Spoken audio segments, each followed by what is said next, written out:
Good morning, class 9th. So, students, in the previous class, we have done two philosophers, and in this class, I am going to cover Karl Marx. So Karl Marx के बारे में हम लोगों ने introduction देख लिया था कि बहुत ही रिवॉल्यूशनरी थॉट थे उनके थॉट कोई सोशलिज्म से रिलेटेड थे, बट उन्होंने क्या किया था वो हम आगे देखते हैं. सो कार्ल मार्क्स के जो विचार थे वो ऐसे थे कि कुछ वही सेम चीज़ें हैं कि कुछ लोगों के पास प्रॉपर्टी उन्हें भी बर्दाश्त नहीं थी. वो क्या चाहते थे, एक तरीके से सोशलिज्म चाहते थे, बट उनका तरीका थोड़ा बहुत डिफरेंट था. Now we will see the Karl Marx. The time period of Karl Marx is 1880 to 1883. Karl Marx ये आर्ग्यू करते थे कि इंडस्ट्रियल सोसाइटी को वॉज कैपिटलिस्ट. कुछ लोगों के पास ही के सारे जो प्रॉपर्टी है वो कुछ लोगों के पास है, बाकी लोग वही सफ़र कर रहे हैं. So capitalist own the capital invested in manufacturing. ठीक है, हम मान लेते हैं कि जो कैपिटलिस्ट हैं उन्होंने किस तरीके से पैसे कमाए हैं. उन्होंने फैक्ट्रीज लगाई हैं जिसके अंदर क्या कर रहे हैं, वर्कर्स काम कर रहे हैं. तो वो पैसे उन्होंने खुद नहीं कमाए, वो उन्होंने इन्वेस्ट किए, पर उनका जो प्रॉफिट है वो उन्हें कैसे मिला, किसके काम करने की वजह से मिला, वो काम करने की वजह से मिला है, वर्कर्स के काम करने की वजह से उन्हें प्रॉफिट मिला है. Conditions of worker. अब मेहनत कौन कर रहा है, वर्कर कर रहा है. पैसे कौन कमा रहा है, वर्कर कमा रहा है. फ़ायदा किसको हो रहा है, कैपिटलिस्ट को हो रहा है. तो यही यहाँ पर कार्ल मार्क्स के ये थॉट थे कि जो कंडीशन है वर्कर की वो भी तो सुधरनी चाहिए. जब सारी की सारी मेहनत वो कर रहे हैं तो उनकी कंडीशन को भी इम्प्रूव होना चाहिए. जो प्रॉफिट मिल रहा है उनको भी प्रॉफिट में हिस्सा मिलना चाहिए. आप उन्हें पर्टिकुलर अमाउंट ऑफ मनी दे रहे हैं वो ही सफिशिएंट नहीं है, क्योंकि आपका ज़्यादा से ज़्यादा फ़ायदा किन की वजह से हो रहा है, वो वर्कर्स की वजह से हो रहा है. तो वर्कर्स तो उनका तो सुधार है, उनका तो इम्प्रूवमेंट हो ही नहीं रहा है, वो तो वहीं के वहीं, और आप लोग इम्प्रूवमेंट किए ही जा रहे हैं. तो यही कार्ल मार्क्स के थॉट थे कि जो प्रॉफिट हो रहा है आपको उनको डिवाइड करना चाहिए वर्कर्स के अंदर भी.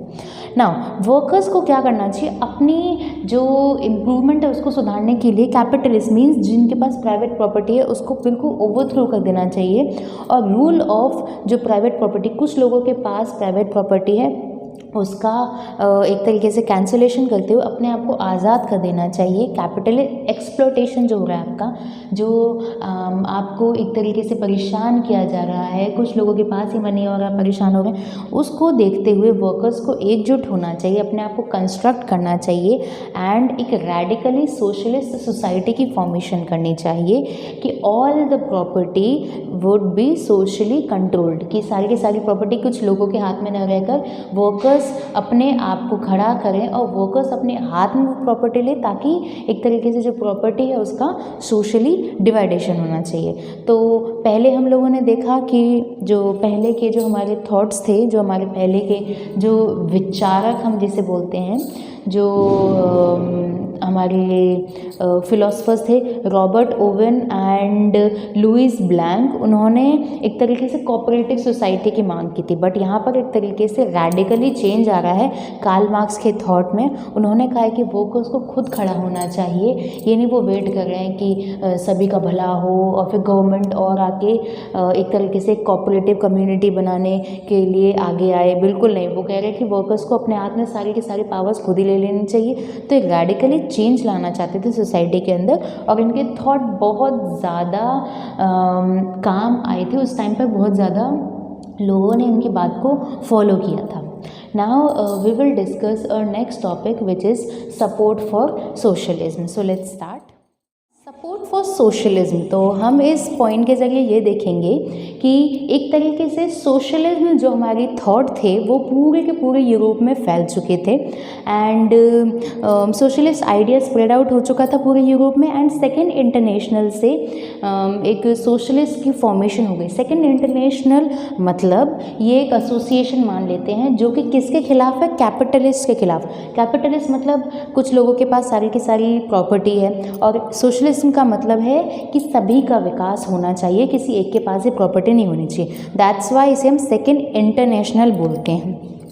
Now workers in England Germany fight for their better living and working condition. अब यहाँ पर क्या है, लोग जागरूक हो रहे हैं, जो वर्कर्स हैं ना अपने मालिकों के जो खिलाफ है एक तरीके से अपनी आवाज़ उठा रहे हैं। कैसे, कहाँ के वर्कर्स की बात कर रहे हैं हम, इंग्लैंड एंड जर्मनी के वर्कर्स की बात कर रहे हैं। वो लड़ रहे हैं कि हमें कुछ बेसिक जो अम्यूनिटीज़ हैं वो ही आप प्रोवाइड नहीं करवाते हैं, हमें बेटर लिविंग स्टाइल्स देनी चाहिए, वर्किंग कंडीशन हमें अच्छे देनी चाहिए। और वर्किंग कंडीशंस में क्या क्या होना चाहिए, जैसे वो लोग, उन लोगों ने क्या किया, अपने फंड्स को सेटअप किया, उन्होंने help members in time of distress, demanded reduction of working hours, right to vote. उन्होंने क्या किया, उन्होंने अपनी कंडीशंस को सुधारने के लिए, मतलब इतना टेंशन भरा माहौल रहता है, बहुत ज़्यादा प्रेशर होता है वर्कर्स के ऊपर, उनका जो टाइम है मतलब वर्किंग आ रहे हैं कहीं 12-18 घंटे काम करना पड़ता है उनको, और उनको राइट टू वोट भी नहीं है। तो ये सारी जो कंडीशंस है उनको चेंज करने के लिए उन्होंने लड़ाइयाँ लड़ी ताकि उन्हें better living and working conditions मिले। इसके लिए कुछ हम कह देंगे पॉलिटिकल पार्टीज़ की तरफ से भी हेल्प मिल रही थी, जैसे यहाँ पर लेबर पार्टी ब्रिटेन की बात कर ले, या फिर SPD मीन्स जो जर्मनी की पार्टी है जिसे सोशल डेमोक्रेटिक पार्टी भी कहा जाता है। तो इन सब की हेल्प मिलने लग गई। एक बार इसको डिस्क्राइब कर देती हूँ। They set up funds to help members in times of distress and demanded a reduction of working hours and right to vote. बिल्कुल बात सही है, टाइम उनका रिडक्ट होना चाहिए, टाइम उनका कम होना चाहिए, ऐसे उस तरीके से शोषण नहीं होना चाहिए, ज़्यादा टाइम नहीं लेना चाहिए उन्हें वर्क करवाने के लिए, राइट टू वोट उन्हें मिलने चाहिए। Now in Germany this association work closely with social democratic party. अब ये जो सारे लोग हैं वो in Germany association worked closely with the social democratic party and help it win parliamentary seats. अब क्या है, लोग इकट्ठे हो रहे हैं, थोड़े पॉलिटिकल की तरफ बढ़ते जा रहे हैं एंड पॉलिटिकली इन्फ्लुएंस इनमें देखने को मिल रहा है, जो कि हम SPD जो कि जर्मनी की एक पार्टी सोशल डेमोक्रेटिक पार्टी के थ्रू देख सकते हैं। 1905 socialist and trade unionist form a labour party. 1905 में इस पार्टी की फॉर्मेशन हो जाती है। In Britain and a socialist party in France. मतलब देखिए सोशलिस्ट लोग हैं वो अपना भला करते करते पॉलिटिकल चीज़ों में भी वो इंटरफेयर कर रहे हैं और इलेक्शंस फाइट कर रहे हैं और जीत भी रहे हैं। However, till 1914, socialists never succeeded in forming a government in Europe. Government की फॉर्मेशन मतलब जीत रहे पर गवर्नमेंट की फॉर्मेशन 1940 till 1914 तक नहीं हुई थी। Represented by strong figures in parliamentary policies, their ideas did shape legislative। मतलब उनके जो आइडियाज़ हैं वो लेजिस्लेटर को फॉर्म कर रहे हैं, उनमें चेंजेस ला रहे हैं। But government continue to be run by conservative, liberals and radicals. पर थिंकिंग तो उसी की चल रही है। हम लोग इस पॉइंट के ज़रिए ये देखेंगे जो सोशलिज्म का जो आइडिया है वो स्प्रेड आउट हो चुका है। धीरे धीरे जो वर्कर्स है वो अपनी नीड्स के लिए आगे आते जा रहे हैं एंड उनका जो इन्फ्लुएंस है हम पॉलिटिकल पार्टीज़ के अंदर भी देख सकते हैं। वो अपने टाइम में डिडक्शन चाह रहे हैं, मतलब वो एक तरीके से सिर्फ और सिर्फ अपनी थोड़ी बहुत इम्प्रूवमेंट चाहते हैं, जो कि कुछ लोग उन्हें देना नहीं चाहते थे जिनके पास प्राइवेट प्रॉपर्टी ज़्यादा है। ऑब्वियसली बात है वो अपना वाला देख रहे हैं और ये लोग अपना वाला देख रहे हैं। बट सोशलिज्म का मतलब है दोनों को एक साथ लेकर चलना, जो कि एक तरीके से हमारी रशियन रिवॉल्यूशन का एक फर्स्ट पॉइंट हम कह सकते हैं। Now in the next class we will discuss Russian revolution in detail.